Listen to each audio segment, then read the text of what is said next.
from the first engagement with any from Umbraco, it's been a friendly approach. We are friendly. It's a part of our DNA. Professional.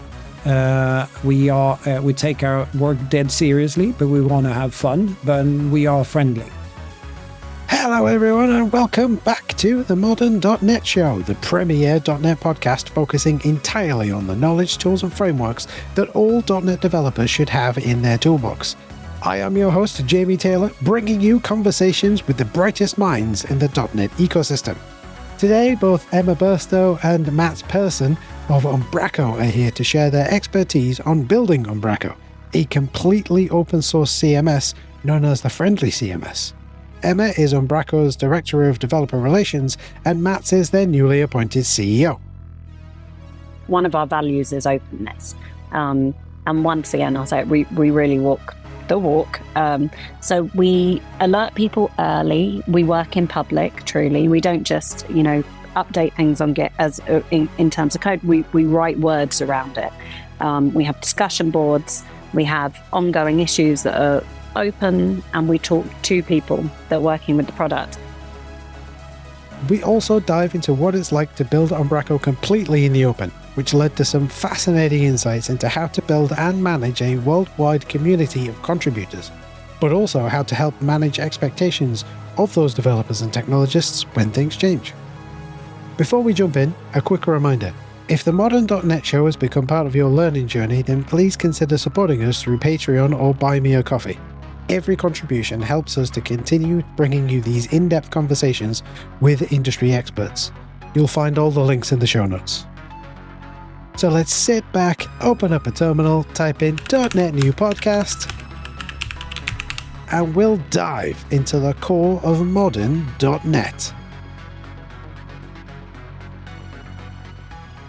Hello everyone. This is a very exciting episode for me, because we have lots of lovely, wonderful people on the episode for you. We've already done an intro, so I won't do the intro again, but what I will do is I will say hello to all of the guests. Matt, Emma, Karen, hello. First of all, welcome. And secondly, could you sort of introduce yourselves to everybody listening? Well, I can do that. Hi, everybody. This is Matt Persson. I am the CEO of Umbraco. I'm Swedish, but I'm working in Denmark. And for those of you that know the banter between Denmark and Sweden, it's a little bit of nagging. But whenever there's something going on, the Danes and the Swedes are best friends if someone is getting after us collectively. So it's an enjoyable thing. Emma? So Emma Burstow. I am the VP of Developer Relations at Umbraco. And I guess I've been doing this stuff for about 10 years now. First time on the Modern.NET Show, but long-time listener and fan. So we're going to be talking Umbraco today. We've had a few of the folks behind the scenes doing the technical work on the show in the past, Sebastian and Björga before, but we're going to be talking about it from a slightly higher level, I guess. I love to talk about community and open source. For the folks who are listening in who maybe they've missed those episodes, maybe they've been living under a rock, maybe they don't work in a part of development that requires a CMS, could you give us a quick overview of what Umbraco is, just so that we can sort of level set? So Umbraco is a 20-year-old company that's built upon an open source CMS. We have throughout the years been growing steadily, but the last couple of 4 to 5 years picking up. So we are today 150 people. We are based in Odense in Denmark, and in Charlotte in US is our main offices, but we are worldwide. Our open source has been providing us with, we don't know how many, but many installations across the globe. And that's one of the things that fascinates me the most coming into Umbraco a year ago, is the whole spread of how big we are around the globe of the installations. On top of that, we provide some extra services, as it is in training, cloud hosting, and support. And additional features, we have our marketplace where we have some of our components, but also the community has the majority of add-ons to it. That's the ecosystem and the world of Umbraco that we are maintaining and driving. But also the superpower of our organization, as I call it, is the community, which is the strength of it. Yeah, and that's beautifully put, actually, Mads. And I always love listening to Mads describe us too, because Mads is not the new CEO. He's the old CEO, and I'm sure he won't mind me saying that. Sorry, Mads, because he's been around for a year now. And but what's been incredible for us when you've been in the Umbraco ecosystem for a while is having somebody new come in and look at you with fresh eyes. And so we've had some fantastic conversations about what it means to be open source and what it means to have such an engaged, big, growing, vibrant community.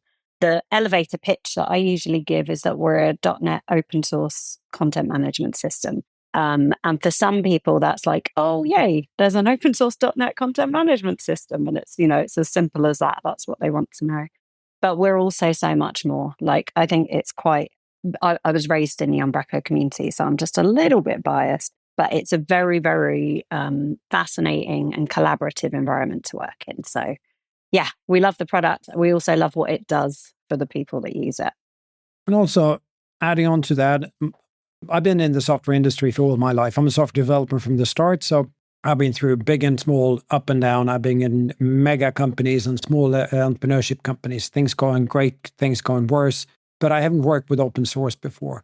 But I think it's impressive with Umbraco is that it has a true story for 20 years, been an open source within the .NET CMS business. As any other normal companies, entrepreneur companies, there's always a story about certain things that didn't take off, and suddenly we ended up at here, we took there, and then we realized that we can do this, and that is a little bit of a broken story. We are therefore extremely experienced in driving and leading and fostering this ecosystem as both Emma and I are describing here. Yeah, how do I put it? Like, y'all were open source before Microsoft made .NET open source, right?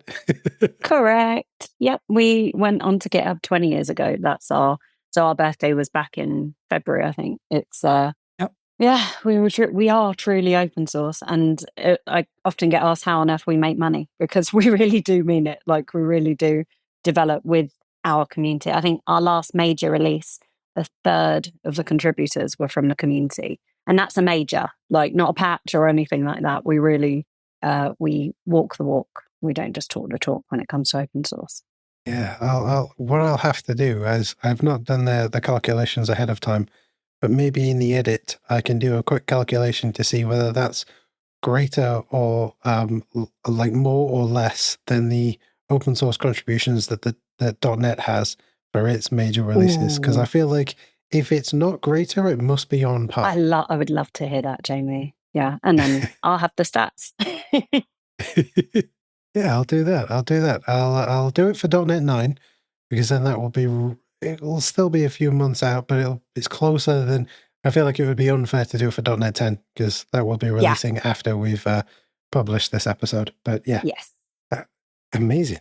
Okay, cool. All right, so let's go around the room real quick then. Talk about a few things. So we've talked about what Umbraco is, and that it is open source. You kind of broached the subject a little bit there, Emma. You said, how in the heck do we make money? So, like, if I wanted to pay for something for Umbraco, is it like, do I pay for support, say, like with some of the other open source projects, or is there a special license for if I'm making money with Umbraco, or is it like a hosting thing? Like, how does that work? So I'm going to pass this to Mads in a moment, but before I do, I just want to say something, because Mads said something earlier, which was, we're truly global, and we actually don't know how many installations we have. And I think that's worth touching on, because you really can use Umbraco for free. We will not know that you're using Umbraco if you opt out of the telemetry as well. So we get all these lovely surprises where somebody will pop up and say, that's built on Umbraco. And we'll say, well, we had no idea. So there is a path with Umbraco where you will never pay a penny. It's likely that you'll engage with the community too, because there's such a lot of free packages or plugins, we call them packages, in the ecosystem. So you really could have a completely free experience. And we love that. And we want that to remain the case, because it's great for third sector. In the UK, we call it third sector. The rest of the world call it, I guess, the charity sector, and for small businesses and so on. But we also have a bunch of commercial offerings where we can stay afloat and make money. And Mads can talk a little bit about that. Yeah, absolutely. So we have a strict partner-led or go-to-market model through partners, and these are the partners that are doing installations on top of Umbraco. So we don't do implementations. Our partners are the ones that know the best how to transform a client's business needs, what they need, how their customer journey look like, or any of other requirements needed for a certain client. What we provide them with is a partnership, and they pay a fee for that. And included in that is support, access to training, be able to access and pay for hosting, which we provide to them. So we want to make the life of our partners easier so that they can focus on their work, and that we provide them with also some additional features. That is a personalization on top of our Umbraco, which is a license-based plugin, and also some forms, and on that also a workflow. So small incremental functionalities that's on top of it coming out of the marketplace. So from that end, we get our recurring revenue out of our partners. Then there are some direct clients that wants to have an agreement directly. We are moving towards enterprises, and they have as a standard business model that they want a direct agreement with the software vendor to split out the system integrator, in this case, the agency. So yes, we have some direct agencies, but there's always a partner involved. We are, I don't know if we want to put our heads out and say that we are the second largest CMS in the world. I don't know, but it could be. I like to. Let's say that. Let's say that. Yeah. We're bold. We're bold. We're trying to do that. Yeah. We're in a post-truth era. Okay. Prove us wrong then. Yeah. Anyway, we're getting bolder here. We're getting fired up. But the partners are the ones that, but we will never become we're 150 people. We're serving a global business. We will grow, but we will never become 1,000 people. This will never become a big company, because the big, and this, where we are able to do this, and I maybe get back to the Code Garden later on, but the install base and the presence, the global presence, is through the community. That's why we're able to do that. If you look upon strictly that we are a 150 people company, if we were a normal software development company with a license based of it, we would never be able to have that reach and have that size of business or footprint around the globe as it is. For me, it is just fascinating to see how that happens and how this ecosystem actually works. Yeah, wow, that's I'm just sort of thinking about that. Like, I'm not a business person, but like thinking about the sheer size of, I guess, the product, the reach of the product, and the size of the company as well. That's market share penetration right there, right? It's super cool, Jamie. And it makes so little sense from a business perspective that we often have to explain, we're bigger than we are. We're a small to medium-sized company. I think we're now a medium-sized company in theory.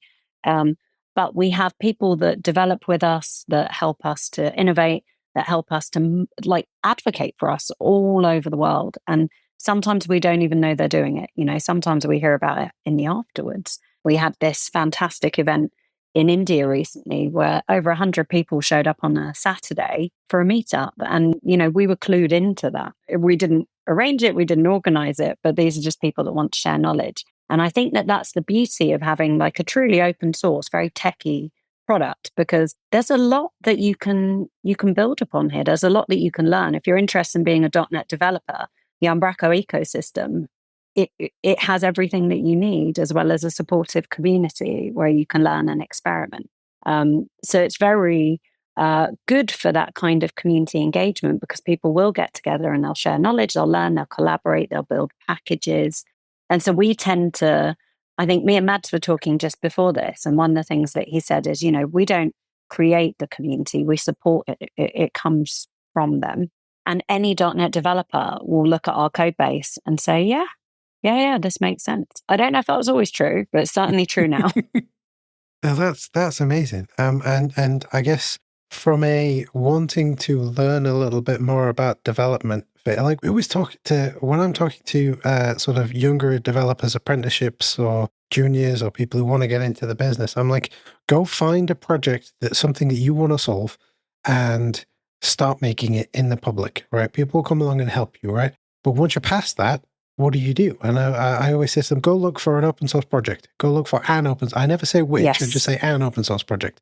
But it feels like if you wanted to go and contribute towards the .NET code base, you have to really know .NET, like really understand how computers work. Yeah. And I'm not in any way trying to say that Umbraco isn't complex, but I feel like there's less of a barrier there for people who want to sort of extend and just go, hey, I'll just download the GitHub repo and see if there's something I can work on my own machine, right? I think you're right. And one of the brilliant things, or one of the things that I watch my incredible developer relations team do is work very hard to make sure that there are issues that beginners can work on, because we are a mature, stable code base. And 10 years ago, you could definitely find a spelling mistake and raise a pull request and fix it, which in itself is a valuable contribution. And anyone out there who's thinking about making their first contribution, they're like, oh, it's just a spelling mistake. No. Like, you go through all the motions of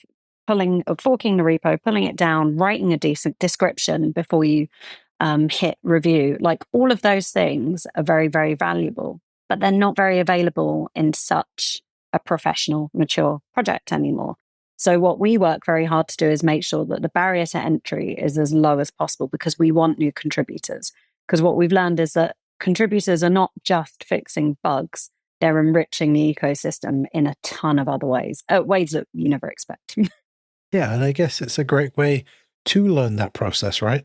I can pull down the GitHub repo on my own machine, but if I want to make a change, I've got to fork it. So what does that mean? Well, go read the documentation. There's a button there, push the button. Okay, cool. Now you've got your, and then there's that whole process. I know from my own experience that I attended one of the Umbraco UK events. It was before the event, shall we say, or before we were all sent to our bedrooms, as one of my friends says. Before, that's great. But I'm not trying to trivialize the event, but obviously I like to make fun. But like, I remember attending one of the UK events, and at that particular UK event, there was a whole like hackathon session where I think it was Sebastian was running around helping people get started and doing their own PRs and all that kind of stuff. And I think there was a counter, and they all made everybody was super excited when it reached like 10 pull requests completed, 15 pull requests completed, 20 pull requests completed. So like, even in a physical public space,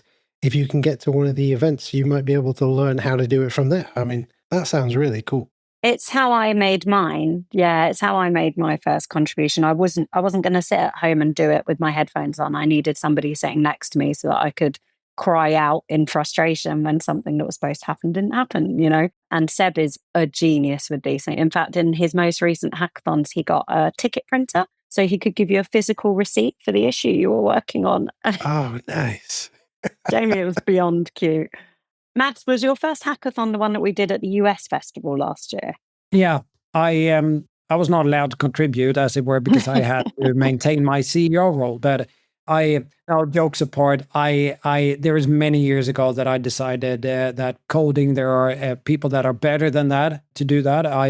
But I still want to maintain the fact that I'm a software developer. But one other angle to the community, as I see it also, is that there is so many in the community that works with Umbraco on a day-to-day business with our partners. And they are the best one to know how to implement and build, and because it's such a flexible system. Not only that it is open source, it is built for developers. Build what you want, how you want it. The flexibility and extension first principle. So what we see in our forum, when the forums for the community, is where they share, how do I sort out this? How do I help that? So the help from the community between themselves on how to implement and how to use Umbraco in business situations is just amazing to see, which is an extension to our support. Support from outside is more, this doesn't work, there's someone, who do I turn to? So it's not only the contribution to the code, it's also the community, how the community itself supports each other. And that is just impressive. And our competitors, because we do have those, they don't have anything like that. So this is something we use quite often, and I know our partners are using it a lot when they're out there promoting Umbraco in front of some of our competitors. Yeah, and I think it's probably in an environment like this one, which, as you say, Mads, is unique. You get that benefit where you put two developers together who have never worked together. And Jamie, you will know firsthand how you can give a developer, like 10 developers, the same problem, and you may well get 10 different satisfactory to brilliant solutions. And because of the amount of collaboration we see, the breadth of solutions that we see, it's really, really incredible. And, I was an adequate .NET developer, I will say, an adequate one. And I could sit down and solve things, but the really brilliant things I built were always in collaboration with other people because they make you think, they ask you to look at a problem from a slightly different angle. And I think that's when the magic happens. So I think that's what keeps people around, because it's not like I need that green light on my GitHub. We're really not that kind of environment. It's more like I learned some cool stuff today. I've never thought about using that this way. Right. And sometimes the development leads to an extension, a package on our marketplace, and that also takes off. That's a proud moment for the developers to do that. So there are various paths and ways you can contribute in this community. Today's episode of the Modern.NET Show is brought to you by RJJ Software, strategic technology consulting for ambitious SMEs. You know me as the host of this podcast, but here's what you might not know. I'm also a Microsoft MVP who's helped businesses from Formula One teams to funded startups to transform technology from a cost center to a competitive advantage. At RJJ Software, we specialize in 3 things that matter to growing businesses. AI that actually delivers return on investment, not hype, just practical implementations that pay for themselves. Developer experience optimization. We've helped teams to achieve 99% faster deployments and 3x productivity gains. And strategic technology decisions, from architecture reviews to fractional CTO services. The difference? We don't just advise. We ensure successful implementation through knowledge transfer to your team. If you're an SME leader wondering why your technology investments aren't delivering, or if you're facing critical decisions about AI, modernization, or team productivity, let's talk. Visit rjj-software.co.uk/podcast to book a strategic consultation. Now let's get back to today's episode. And that's like the social proof, I guess, of being the friendly CMS, right? If I, as a potential contributor, am having a problem and I can yell out, help, in your actual example there, Emma, from when you did your first pull request, can yell out, help, I need to get something sorted. And somebody can actually shout up and go, yep, give me a minute, I'll jump on, I'll come sit next to you, or maybe if it's possible, I'll jump on a call with you, or we'll just hash it out in the comments, like figuring that out. That's amazing. Yeah, and it's a point of pride for our contributors, that we're not like other spaces, like big internet forums, which shall not here be named, where you post a question and people are like, this question's trash. We're really happy to be the outliers. Friendly is really what we do. A little bit of a side story on the friendly CMS. When I was about to join Umbraco, I Googled it and all that, and friendly CMS came up. And I must honestly say, I got a little bit suspicious, because if you spell it out like that, are you really then friendly? If you are friendly, do you have to spell it out? It's like having a value, or on the wall in the kitchen, it says there is a sign there, or a picture that says, in this house, we don't kill people. I mean, it's a value, right? There's a reason why it's hanging there. So spelling out a friendly CMS, I guess, do we really, is that? But I've said this, and I say this to every people that starts in Umbraco, because I meet up with them, every one of them, is that from the first engagement with any from Umbraco, it's been a friendly approach. We are friendly. It's a part of our DNA, professional. We take our work dead seriously, but we want to have fun, but we are friendly. And that is, everyone that starts with Umbraco says that, and that's the ecosystem also of it. So yes, we can proudly say we are friendly, And we don't kill people either, by the way. So No. just to make that, I'm glad to hear it. if needed, to say that. It's not part of our culture at the minute, but No, it's not. It's not. There's another aspect to the word friendly, and it's something that we use a lot internally, and it's something that we used to use a lot more in the community. It comes up here and there when we're looking at, particularly when we went from framework to .NET Core, or now modern .NET. We are very keen to keep the code base friendly. So we want developers to enjoy working with the software. And that sometimes means, and this is forever a software thing, like how do you make like impressive, cool, clean tech and also make it friendly for people to inherit the code base or to contribute to the code base or to build, because we're a developer tool, to build with it. So we want the code base to be inclusive, friendly, and accessible too. And sometimes that means, we don't get to have the shiniest, newest, not features, but ways of doing things. So I'll go to the Microsoft MVP Summit in April, most years, sometimes March, and I'll watch the brilliant Mads Torgerson talk about the latest C# and like all these cool things we can do and all these abbreviations and new syntax. And it's always about that balance. Like, how can you keep this friendly as well as super cool and brand new? And we try and consider that too when we're talking about friendly.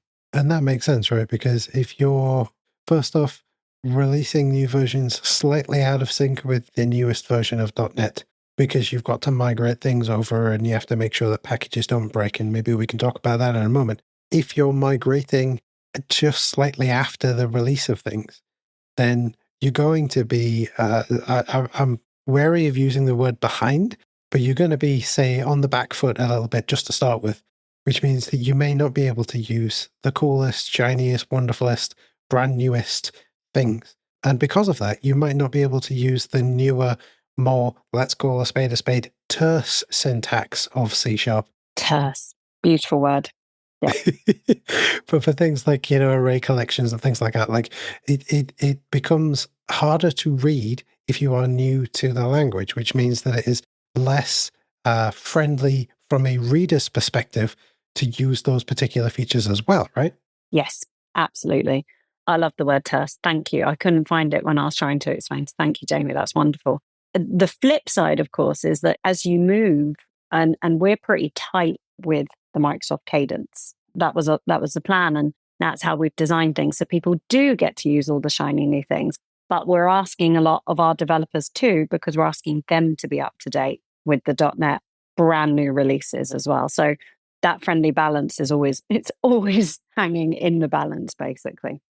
Yeah, and I guess from a management of an open source project perspective, that must be pretty difficult to deal with if somebody, say, submits a pull request where they bring in something new and where maybe it's not the best way to do things from a friendly perspective, from a clean code perspective, from a how can someone who's not used to using this project pick this code up and run with it perspective, right? Yeah, and somebody's put the hard work into that pull request, and you don't want to discourage anyone, but you're back in the team that handles the contributions, which is, by the way, both community people and internal people, both have merge rights and handle all of our pull requests. And, now they're having a philosophical conversation around the best way to manage the balance between the new and the accessible. So, yeah, and there's no science to it. And it doesn't matter what kind of, not rules, but kind of standards that we have around the code base. There will still be those occasions where we have to say, is this friendly enough? Can a beginner pick this up? Or is a veteran going to hate to work with this? We have to make those decisions, but we do it with the community. So that's great. We've got a pull request team of people that review pull requests, and they have merge rights, as well as our internal development teams. Adding another perspective to it, also towards our partners and clients, we need to ensure that our release cadence, which is following the .NET release cadence, which is a structure that we made it clear.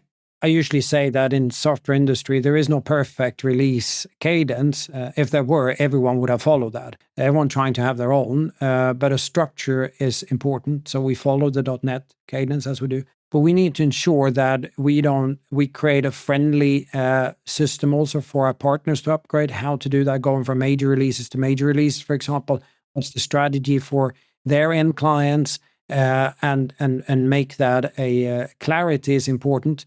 But again, not bolting and building things. So every new release is a major upgrade for our partners. So that's another view of it, to be friendly. Yeah, I hadn't really thought about that. Like, what does that look like from a partner perspective when a new version is released? Because obviously, when a new version of say .NET comes out, we're recording this on July 16th, so yesterday there was a .NET 10 Preview 6 release. Most of the time, a developer can install that next, sort of side by side, next door to the version that is currently running. So, in case folks didn't know, if you've got .NET 9 installed, you want to try out .NET 10, you can install it on the same machine, and you just tell your build tool, no, use .NET 9. Or you can set a flag in your C# project and just say, .NET 9 or .NET 8 or whatever, and you can have as many installed side by side. But you can't really do that with what is ostensibly a NuGet package installed within an app, right? Yep. It's not possible. I mean, we could try and build it, but no, it's not. And the upgrades, so we went from using Angular JS to web components recently, and it was an overdue rebuild of, we call it the back office. It's what will sit behind your websites where you do all your content management.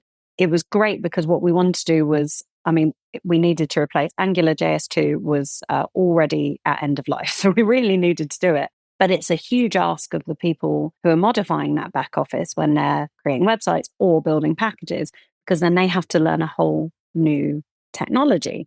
And so people that were building packages, especially commercial packages where they're making money from them, then had a ton of work to do in order to get up to date with us. And we were just getting up to date. And no, there are no tools where it's like, well, we can run both in parallel. It really is a whole lot of learning.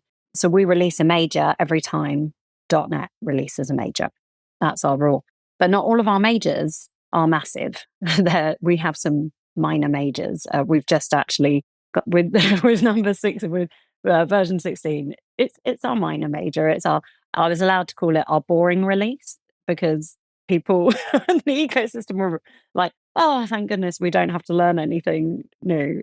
No, you get new features, but you don't have to learn anything new. So yeah, balance, all about balance. Does that mean that you have major minors as well? Yes, we do. Well, we kind of given that up because now we release every 6 months, less so. But I remember going from 7.4 to 7.13. Oh my goodness, that was not a minor to a minor.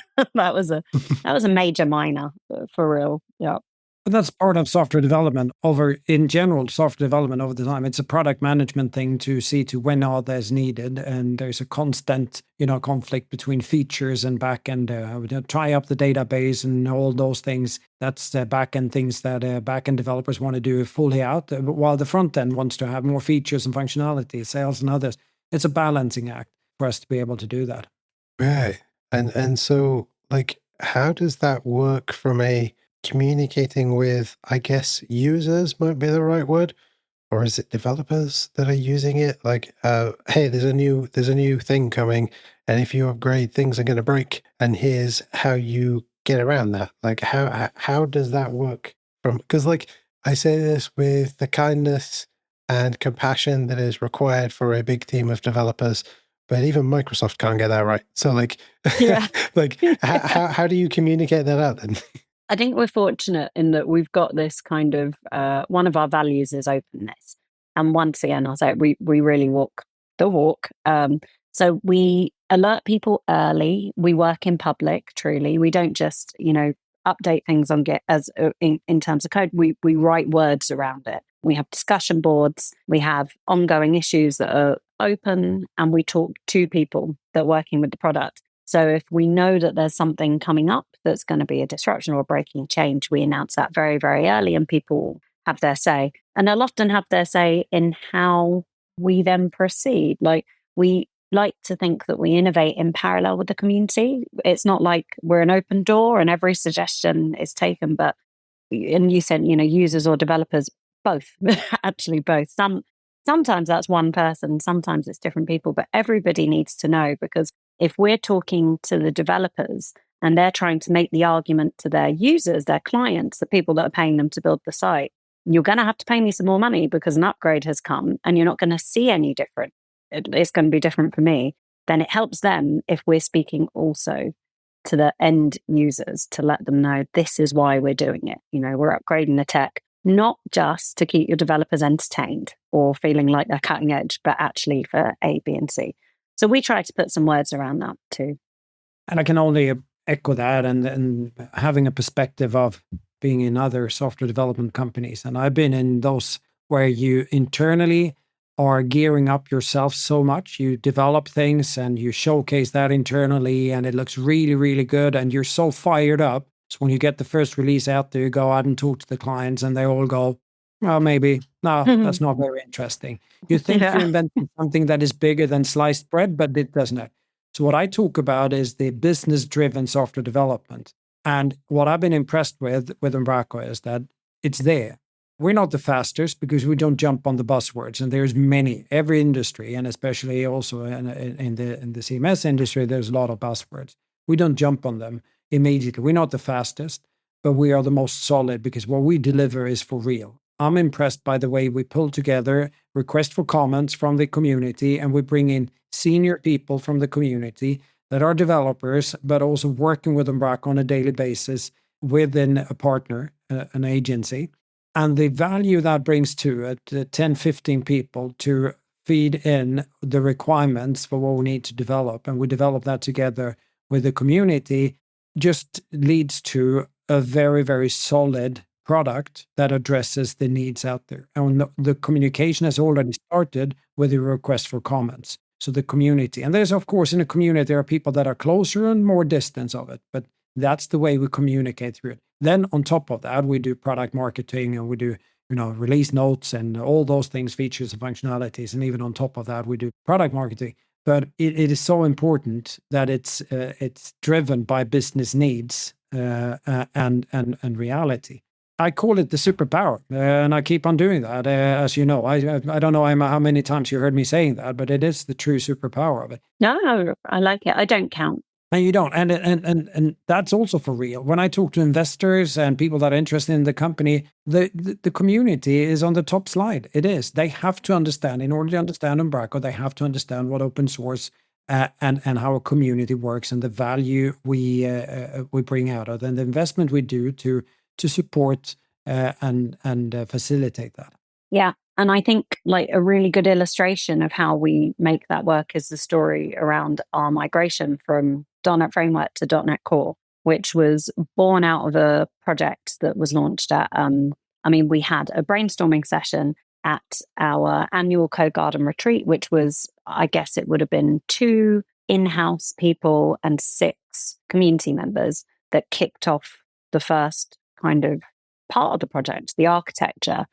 And so the project spanned about 2 years. And in that time, everybody who was invested in that change was engaged. They were commenting, or they were guiding, or they were just watching, simply watching. And some of them were also contributing code. So by the time we moved from Framework to .NET Core, there was no big announcement to make. There wasn't anybody saying, well, hang on, what's going on here? And why did you take this approach? There were lots of people that didn't like the approach, but they'd had their say and they could stomach it because they could see why we'd done it the way that we did, because they were on board all the way. So we're very good at taking people along for the ride. And what that means is that when we put something out, it's very rare that people are, trying to set fire to their laptops because they're so furious with what we've done. And if they are, we can always say, you had a chance to be involved and we're sorry that you didn't take it sooner. And I think that's like, it makes business sense, but also as a nerd, it's just, and a hippie, a nerd and a hippie. My goodness, like what a fabulous place to be, because we're always talking and showing. And I think that's where we have that benefit over Microsoft, our friends at Microsoft. There's a lot of stuff that they do have to keep quiet. They're not able to show all their working. They're not able to show all the bones of everything. But we really have very few secrets. Means that making announcements is hard. We don't always have a lot of announcements to make. That's a shame. But people generally know what's going on.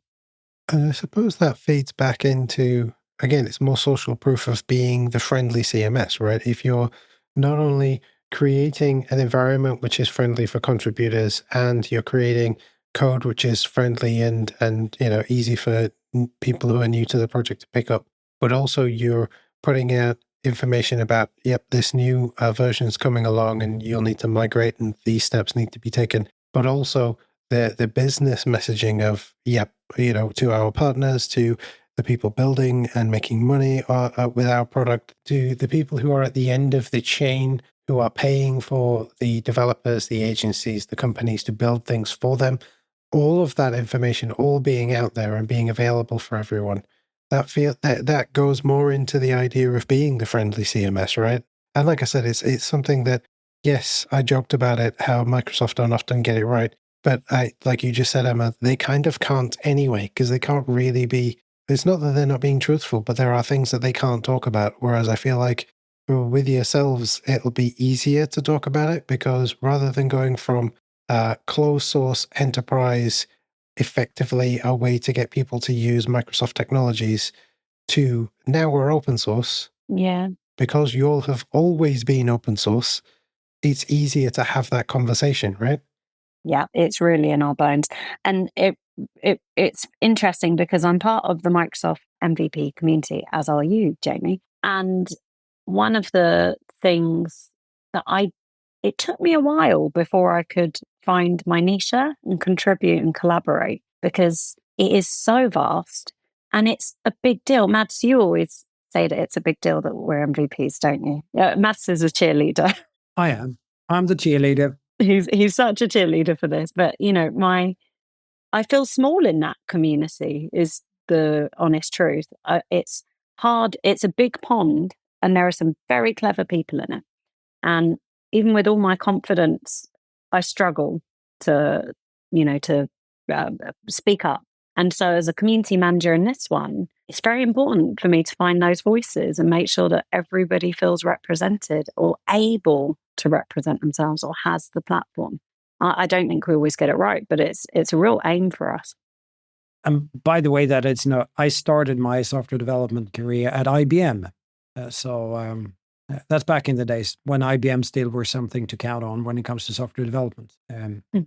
Jamie, another thought that I had coming in and having this conversation with you is around, it all sounds really happy and we are in a very good place. And I say that truly, we're in a good place. There's a tailwind for us. We see our communities growing. We got great feedback from it. We just came out of a Code Garden, which is our yearly event, which we invest a lot in. And I was just so impressed by, slightly overwhelmed by all the friendliness there, the engagement from the community, and how everyone was testifying that it's an openness there. There's not a closed conversation. There is always welcome for people come in. There were business people that were there for the first time, and they say that they thought this was a super techie thing, but it weren't. This was relevant for so many people, including our community.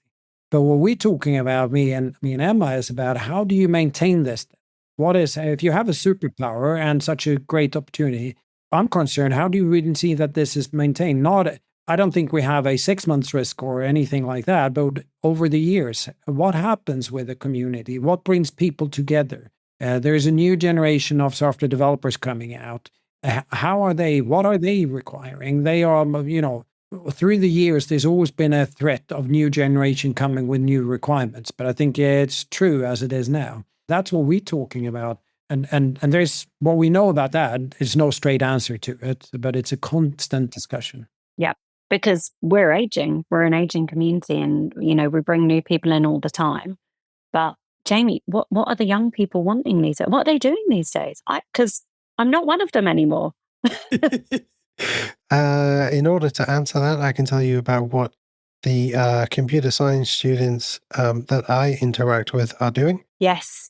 A lot of them are doing cross-language, cross-platform learning from day one. So to give you an element of my background, when I went off to university, the entire comp sci degree I did was in .NET Framework on Windows for support reasons. And we had full access to MSDN, as it was called then, with all of the downloads and everything. So if we needed a fresh version of Windows, we could just push a button and download it. If we needed Visual Studio, we could push a button and download it. This was the days before Visual Studio Code. But what I've noticed in some of the colleges that I'm going into, so this is UK college 16 to 18-year-olds, is that when they're studying comp sci, they're doing completely cross-platform. So, they're learning about what Linux is. They're learning that there is a difference between Windows and Mac OS, for instance, and they're doing part of their course in, say, Python and part of it in C# and .NET. And so they're learning all the different, if you'll forgive me for saying it, almost like a smorgasbord of different languages and, and things. Yep. And so rather than being sort of tied down to one technology and then getting out into the world and going, but wait, now I have to learn JavaScript, or now I have to learn Flutter, and sort of attacking that from I already know a whole bunch of stuff, where do I start? They're starting all of it from sort of day one, which is really cool. And a lot of the places are focusing on web first. Whereas when I was, again, I'm a dinosaur. So when I started, it was desktop first. So we did, WinForms. And it wasn't until 5 years out of uni that I did anything to do with the web. And this was the mid 2000s. So, so like I was really late to all of that.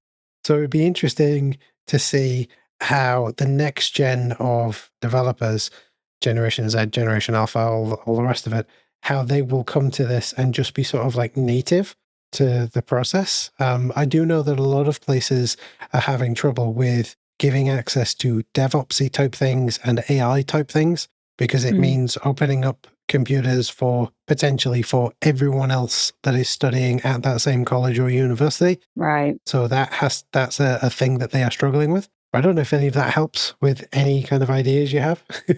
I mean, it's all incredible information, and it's fascinating because I know when I was young, the philosophy was teach one language and then they've learned a language and then they can go and learn any language, which is, a limiting philosophy. But like my job now, and this is where the hippie part comes in, is to understand what they're learning and to understand how they're learning it and to understand what they want. Because a technical community is not a necessity for you to go and earn money and do your job. It just isn't. And it's my belief they will make you better at your job. There are lots of stats I could quote around how it will probably mean that you end up higher paid and learning more and so on, so on. More friends, better looking, all the good things, like definitely stats around that. But trying to motivate a generation of people who were raised very differently, and I'm raising a Z and an alpha right now. I've got one of each, to come to a meetup, for instance, or to raise their first pull request from their bedroom. It's a different endeavor now than it was 10 years ago when I joined the community. And you could go wider than that also on what brings people together. And I had a brilliant speech at the Code Garden here from an external speaker about what rituals means to a community, which is one component of it. The way we do it brings people together, but it's all a thing. And I think at least I believe that the age thing should be considered, but not over exaggerated. People will still wants to belong to people. We want to be a part of a tribe. We want to be part of a context. We want to be I'm part of this community, and this is what we do here. We have a certain rituals, we have certain things, and I benefit from it, but I also contribute. But what are the setups for that? Travel is one thing meetups, virtual, not virtual. How does that play, and how do we put that up? Yeah, it's big questions, and I don't think, Emma, we would claim that we have the answers to it. We're having fun finding out, though. It's nice to be looking forward and saying, okay, what cool things do the young people want to do these days? It's a fun one to solve. You know that moment when a technical concept finally clicks? That's what we're about here at the Modern.net Show. We can stay independent and ad-free thanks to listeners like you. If you've learned something valuable from the show, please consider joining our Patreon or buy me a coffee. We're a listener-supported and, at times, ad-supported production, so every bit of support that you can give makes a huge difference. Thank you. I think it's also worth, you're already thinking about it, I'm sure, but just because you haven't mentioned it, I think it's also worth noting that obviously people are coming to software development, software engineering, coding, whatever word you want to use, from a I've never done this before perspective. Like if we go back pre the event, I know I made fun of it earlier on, but if we go back before then, a lot of the folks who were career transitioning would do boot camps and things like that. And there is something to be said about there being a complete spectrum of good code camps to bad code camps. Yes. And a lot of people entered the industry who unfortunately were from the bad code camp side of things. So they didn't really know a great deal. That isn't to say that all code camps are bad. Just in my experience, a lot of people entered into the industry not really knowing much about it other than for 12 hours a day, I copy-pasted code and then I hit go and I built my thing and it's brilliant. But that was the older, the less modern way of transitioning careers. Now it's a case of I have $100 a month. I will pay Claude Code or I'll pay GitHub Copilot, and now I'm an engineer. And so there's also that aspect to it, right? I have no experience, but I have the tools helping me, and the tools will do the job for me. And I don't know what I'm doing, and I'm just going to hit commit and push and just hope for the best. Yeah. And so there's also that added complication, right? It's a fun one as well, Jamie, because I'm a Code Academy kid. So I came into the industry after learning to code by myself using the internet. And you can imagine what the first 3 years of my professional career were like. It was baptism of fire. It really was. And that was modern before the event, but it's not anymore. Now there's AI, there's Copilot and other coding assistants. There's vibe coding. There are a ton of ways to call yourself a software engineer now. But do you know what it brings me back to, Jamie? And this is a point that you made. Get into open source, pull down a repo, fork it, play, work in public, submit pull requests, and people will take the time to tell you where you're going wrong or to explain these concepts to you. It is such a playground. Like you accidentally said play instead of pay. And I thought that's a good Freudian slip, because learning to code, there should be an element of play in it. There can be. And it's certainly what got me into it, building prototypes, little cool things and being like, oh, this cool thing now works. And open source is the right open source community and environment. And I say the right, I mean the friendly kind. And we're not the only friendly open source community, is such a fertile place for growth and development and learning. And that is what people need to be. They can be doing it with a coding assistant or not, but that's your safety rails right there. Absolutely. You bring up a really good point about my supposed Freudian slip. It may have just been me falling over my words, but quite literally, if you ask someone, have you used this technology? 9 times out of 10, a software engineer, coder, developer, whatever, will say the words, I haven't had the chance to play with it yet, if they haven't used it, right? And that is the totally valid word to use, because my own definition of the word play is lifted from, I think, a book by McEwen, where he talks about play is just an activity which doesn't have a means to an end, right? Just something that you can do, that you can find joy, recreation, whatever in. It doesn't have to have a means to an end, right? And when you're playing with bits of software, that's what you're doing. You're just going, I wonder what happens if I do this. I wonder what happens if I do that. And that leads me to a thought that I had the other day about, because, and this may be an old man yelling at clouds thing, so please do stop me if it sounds like an old man yelling at clouds thing. But I've noticed it with people in my own family. So, the youngsters in my family, they don't know how to use computers because they haven't had to explore and click and go, what does this button do? How does that work? I have a story of someone in my family who needed to print their resume, and they literally had no idea how to do it. Oh, man. I think I'm an old man too, yelling at clouds, because it kills me, Jamie. I had my first PC age like 7 or something, and that would have been 1989. And Mads is now sitting here going, come on, youngsters.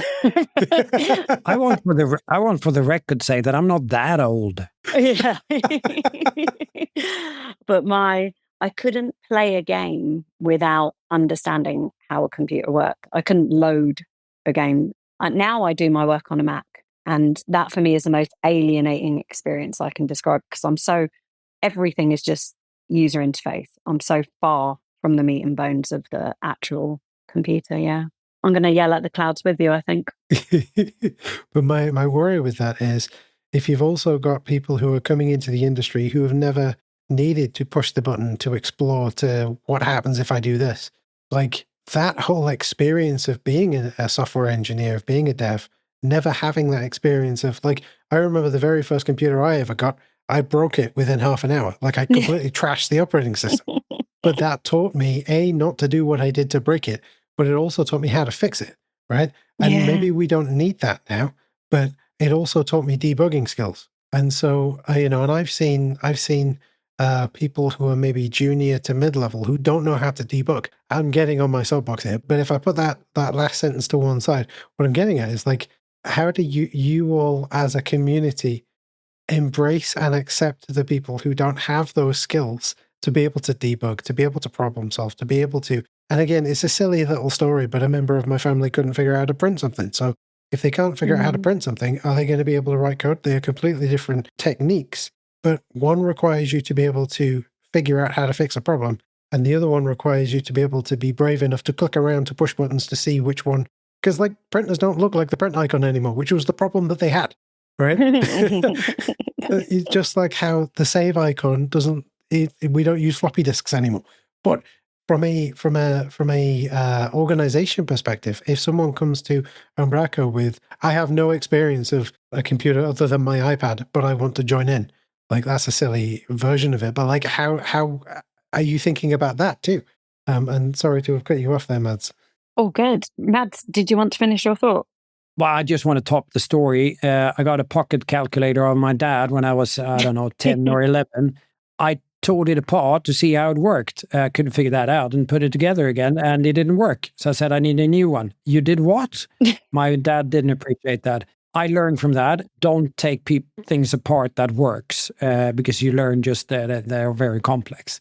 Side story. But just want to, again, if you're not, you need a certain level of knowledge to get into certain things. And yes, there is a threshold for this. When I did my master thesis, I presented a graphical user interface for measurements out of a storage system management product. There were people there saying that, well, this graphical things will never happen because we work in prompts and the lists are good and all that. So we were the graphical user interface guys that would just click, a drag and drop was a very popular thing, right? Everything is going to be graphical interface. You don't need to know how to code anymore. Already then, back in the days, people were screaming, crying wolf, saying this will change. There will be back-end developers, more than ever. We're developing our developers are more into the cloud parts and the back-end parts of it. There will always be that. Yes, there were certain people that are using the co-pilots, as we say, but I think we have in our community, and also for the rest of the .NET community, a certain threshold of knowledge that you need to know. You don't need to know a .NET as per se because you're used to know other languages as it is. So maybe it's going faster, but the necessity of knowledge will still be there. Yeah. And to add to that, actually, I think you're right. I think that the thing that makes an engineer, a software engineer, but any engineer, is a degree of curiosity. If you're missing that, you're not going anywhere. You can come without knowledge, but you best come with curiosity. And if you come with curiosity to a hackathon, for instance, someone's going to love sitting with you and working with you. But if you come with no, I'm just not really interested in how this works, you're definitely in the wrong place. I lack curiosity around printers, though, Jamie, I must say. Last time I used one, I was curious. Let that skill atrophy years ago. But I mean, how often do we need printers, right? Almost never. Once every 6 months or so. Yeah. Excellent. Let's, just as we're wrapping up, because I appreciate we're running out of time and you both have very busy lives. I don't, but that's fine. Let's wrap up with, say somebody wants to get started with Umbraco.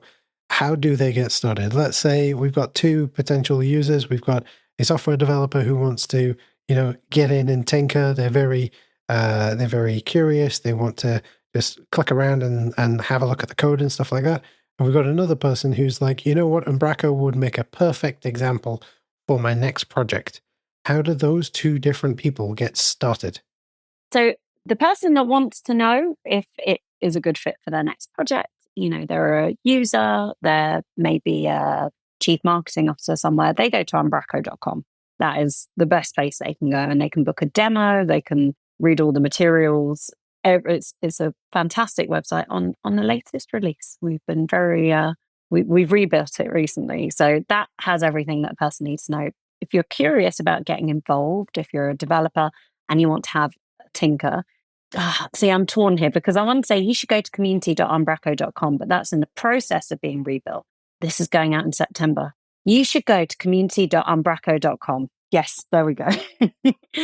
And where that will probably direct you is to our GitHub. And our GitHub is a fabulous place if you're familiar with open source projects. And if you're not, our community website will tell you how to become familiar with those things.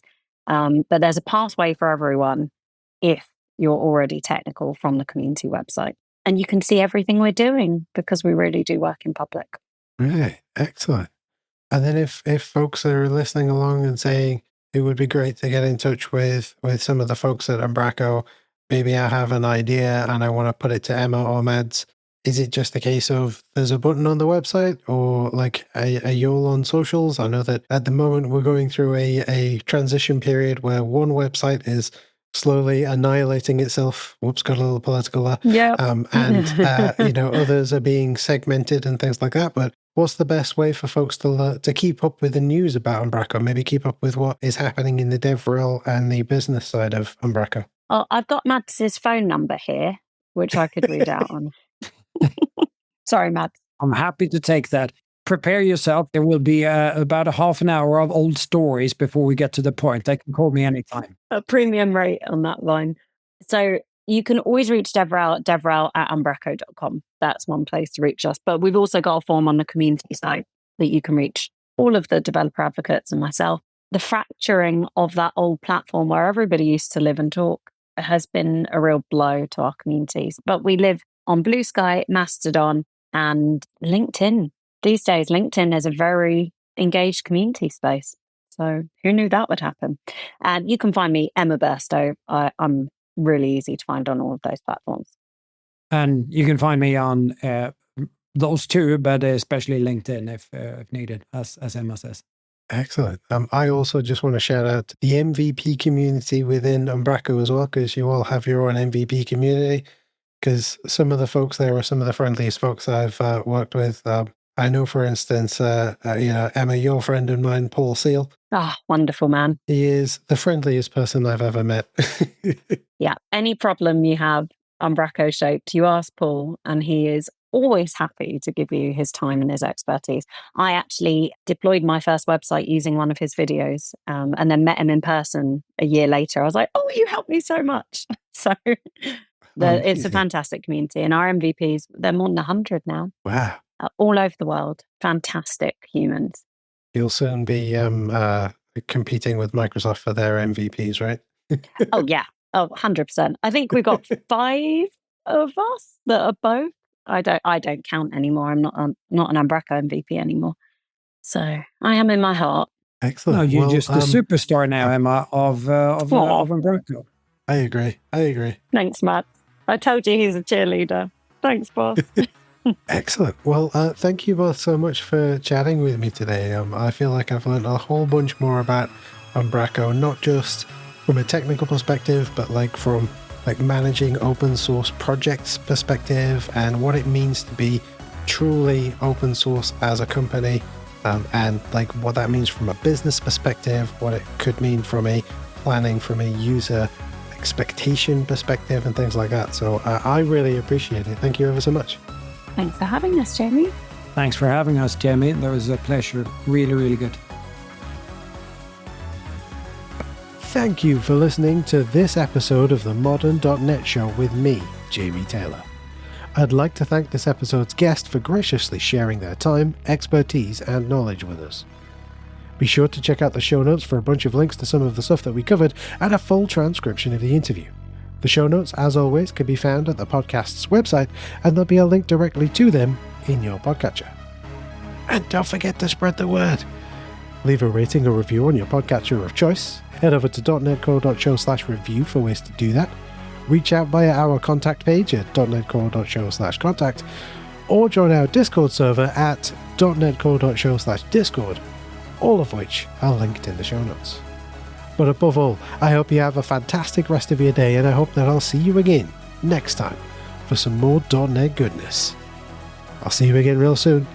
See you later, folks.